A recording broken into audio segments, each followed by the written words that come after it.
ఈమె తాను ఇష్టపడిన వ్యక్తికి ప్రపోజ్ చేయాలని అనుకుంటుంది.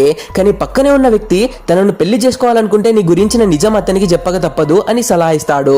దాంతో ఆమె ప్రేమ కంటే నా నిజాయితీ గుర్తింపే ముఖ్యం అని నిర్ణయించుకొని అతనికి నిజం చెప్పేస్తుంది. తీరా ఆమె తాను ఒక ట్రాన్స్జెండర్ అని చెప్పగానే అతను ఎగతాళిగా నవ్వి అక్కడి నుండి వెళ్ళిపోతాడు.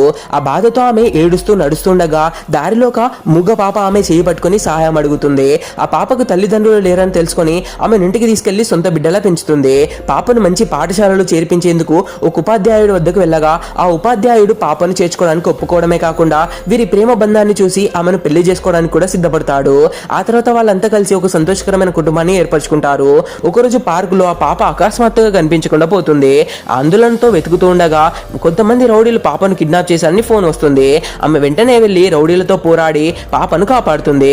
కానీ ఆ క్రమంలో తీవ్రంగా గాయపడుతుంది. చివరకు భర్త పాప వచ్చి ఆమె కోసం ఏడుస్తుంటే తన కోసం ఏడ్చే ఒక కుటుంబం లభించిందనే తృప్తితో ఆమె కళ్ళల్లో ఆనంద బాష్పాలు తిరుగుతాయి.